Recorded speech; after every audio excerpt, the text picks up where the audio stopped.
पाक फिटनेस की तरफ से आज फिर एक और इन्फॉर्मेटिव वीडियो लेकर आए हैं आपके लिए। ये ट्रेडमिल जो है ना, अभी हमने क्लाइंट के घर भेजनी थी, तो उससे पहले मैंने कहा कि आप लोगों के लिए, वैसे तो हम क्लाइंट्स को जब भेज रहे होते हैं तो उनको वीडियो बना के दे रहे होते हैं, बट अभी ये स्पेशल यूट्यूब पे अपलोड करने के लिए वीडियो बना रहे हैं ताकि आपको ये बता सकें कि भाई किस तरह जब भी आप कभी अपने घर में भी किसी ट्रेडमिल की ऑयलिंग करनी है तो आपको किन चीज़ों का ख्याल करना है और क्या क्या चीज़ों किस तरीके से करनी है।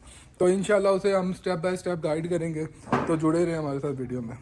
अच्छा, सबसे जो पहला स्टेप है उसके अंदर आपने ट्रेडमिल को ऑफ़ कर लेना है, ठीक है। हम क्योंकि इसे प्रोफेशनल तौर पर हम लोग आगे पीछे करते रहते हैं तो हमें मतलब इन चीज़ों का पता होता है। ऑल दो वैसे यहाँ पे जब आपको एलगी लूज़ करनी होती है कोई इशू नहीं होता, बाकायदा प्रॉपर जो ट्रेडमिल होती है उनकी अर्थिंग वगैरह हुई होती है।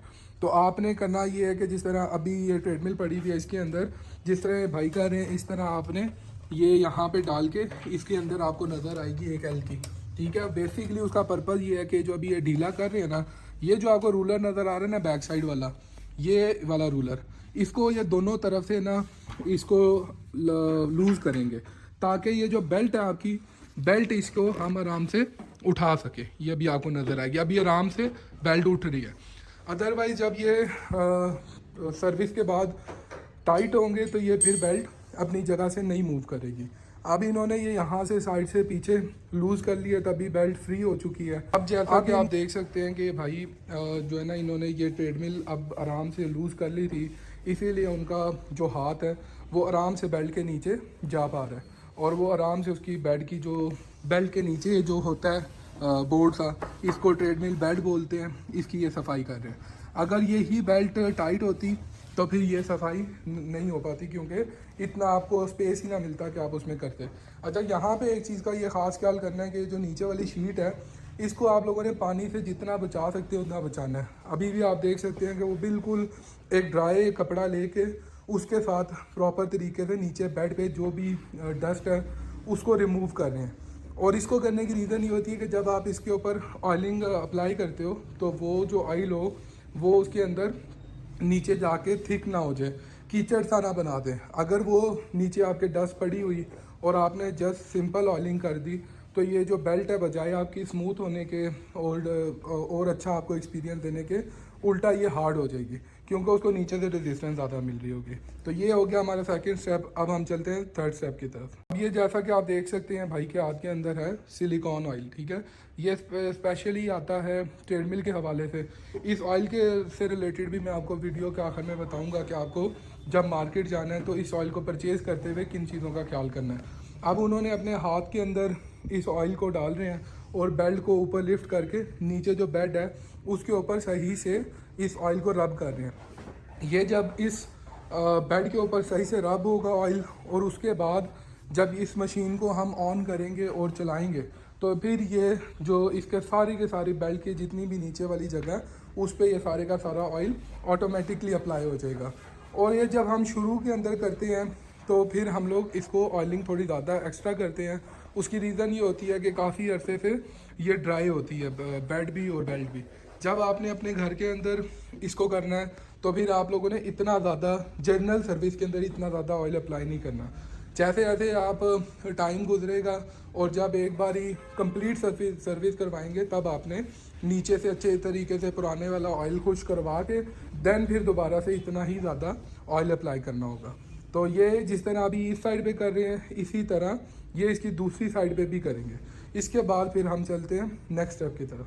जब अब हम इसके बाद नेक्स्ट स्टेप की तरफ मूव हो रहे हैं। अब ये जो बेल्ट है दरमियान के अंदर, इसके अंदर आपको नज़र आ रहा होगा, अगर मैं आपको यहाँ से दिखा सकूँ तो ये थोड़ी सी लेफ़्ट साइड पर है। अभी क्योंकि ये लूज़ है तो इसको हम हाथ से भी आराम से इसकी डायरेक्शन को स्ट्रेट कर सकते हैं जिस तरह ये भाई कर रहे हैं। ये देखें, ये बिल्कुल क्योंकि लूज़ है अभी तो हम इसे आराम से हाथ से थोड़ा सा इस साइड पे स्लिप कर सकते हैं। अब जबकि ये एक बार यहाँ पे स्लिप हो गया तो अब दोबारा से हमने वो जो इसके रूलर वाली जो एलकी थी, अच्छा उसके अंदर भी आपको ये देखेंगे, अगर आप निकालें एक मिनट, इसके अंदर आप देखेंगे तो दो सुराख होंगे।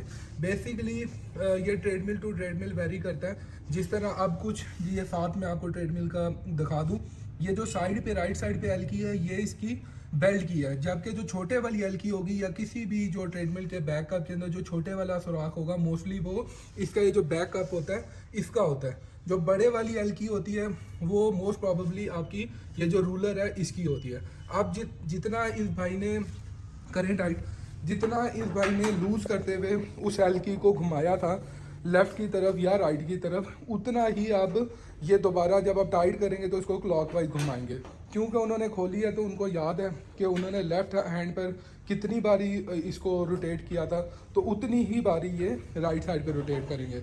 आपके पास दो ऑप्शन है, या तो आप इस तरह जब लूज़ करते हो तो याद करके दोबारा देन उतनी बारी उसे टाइट करो, या फिर दूसरा ऑप्शन आपके पास ये आ जाएगा कि आप इस ट्रेडमिल को ऑन करो। ठीक है, ऑन थोड़ी सी जब टाइट हो जाएगी बेल्ट उसके बाद इस ट्रेडमिल को ऑन कर दो, स्टार्ट कर दो। जब ये बेल्ट घूमना शुरू होगी तो स्लो स्पीड पे स्टार्ट करो, तो आपको इसकी मूवमेंट से अंदाज़ा हो जाएगा कि ये किस साइड पे जा रही है। अगर तो ये जा रही होगी राइट साइड के ऊपर तो फिर आपने जो राइट साइड वाले रूलर का वो एल की है इसको थोड़ा सा आपने मज़ीद वो करना होगा टाइट, ताकि बेल्ट वापस से मिड की तरफ जाए। जिस भी साइड को बेल्ट जा रही होगी उस साइड के रूलर को आपने टाइट करना होगा। और इस चीज़ का भी ख़ास ख्याल रखना है कि इसको इतना ज़्यादा टाइट नहीं कर देना कि ये बेल्ट को जो है ना नुकसान पहुँचे। उसका भी हम आपको बता देते हैं कि वो कहाँ से चेक होगा कि ये ज़्यादा टाइट तो नहीं होगी बेल्ट। अभी हम लोग नेक्स्ट स्टेप की तरफ मूव कर रहे हैं। जिस तरह मैंने आपको बताया कि पहले बेल्ट को इन्होंने हल्का सा टाइट कर लिया ताकि वो बहुत ज़्यादा मूवमेंट ना करे जब हम इसे ऑन करेंगे। अभी ये भाई चेक करके बताते हैं, ये देख के ज़रा बताएं कि ये बेल्ट को किस तरह आप चेक करेंगे कि इसके अंदर कितनी स्पेस है। ये देखें, अभी जिस तरह ये भाई का पूरा पूरा हाथ इसके अंदर जा रहा है ना, तो इट्स मीन कि बहुत ज़्यादा लूज है। जब ये टाइट हो जाएगी ना तब दोबारा भी ये इसी तरह दोनों साइड से मिड से बेल्ट के उसके अंदर हाथ डालेंगे तो आपको आइडिया हो जाएगा कि आपकी ये जो फिंगर टिप है इससे बहुत ज़्यादा अंदर की तरफ नहीं जाना चाहिए, इतनी टाइट होनी चाहिए। ठीक है, तो वो देन आगे मैं आपको साथ साथ गाइड कर दूंगा। अभी ये मशीन को ऑन करते हैं, ऑन करें ज़रा।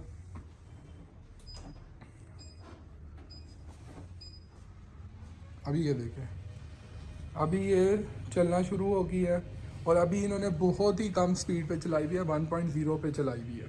ठीक है, ये तकरीबन चलाएंगे इसको 2 पे या 3 तक, ताकि फिर ये तेज़ मूव करे और इसका आइडिया हो जाएगी किस साइड पे जा रहा है। अभी भी इवन अगर आप देखेंगे, मैं अभी आपको दिखाता हूँ, एक मिनट थोड़ा सा साइड बैठ है, ये इस साइड के ऊपर ये आपको नज़र आएगा। ये जो है ना ये बेल्ट, ये देखें आहिस्ता आहिस्ता आहिस्ता आहिस्ता इस साइड पे मूव हो रहा है, इस साइड से इस साइड को मूव हो रहा है।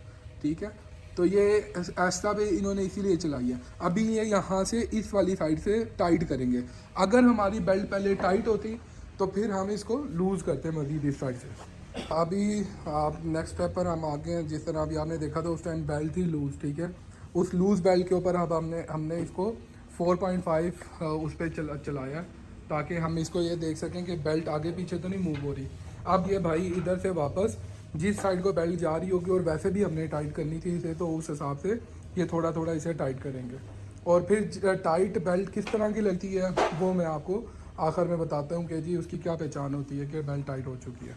हम इससे अगले स्टेप पर जा रहे हैं। ठीक है, जिस तरह देख रहे हैं अभी उन्होंने पीछे से टाइट कर ली थी बेल्ट, अब ये जाके इसके ऊपर चलेंगे। ठीक है, और चलने का एक तरीका ये है कि जब आपने ऑयलिंग की होगी ना, आपने थोड़ा सा लेफ़्ट साइड पे चलो, ठीक है, फिर थोड़ा सा राइट साइड पे चलो, ताकि इसकी बेल्ट को अच्छे तरीके से नीचे से ऑयल लग जाए। और ये ऐसा ऐसा अभी थोड़ा तेज़ भी करेंगे जिस स्पीड तक ये आम तरीके से भाग सकते हैं, ताकि ये भी पता लग जाए कि जब बेल्ट को जर्क लग रहा है उस टाइम तो ये मूव नहीं हो रही। अगर उस टाइम ये मूव हो रही होगी तो फिर हम इसे अगेन दोबारा से टाइट करेंगे।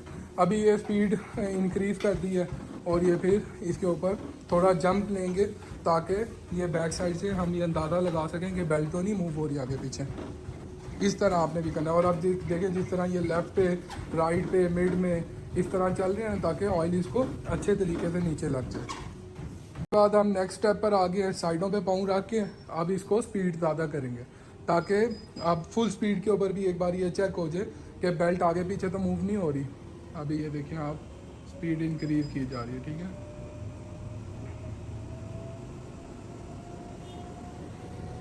ये देखिए अब अल्हम्दुलिल्लाह हमारी बेल्ट बिल्कुल दरमियान में मूव हो रही है। ठीक है, बेशक इसकी जितनी मर्जी भी स्पीड हो।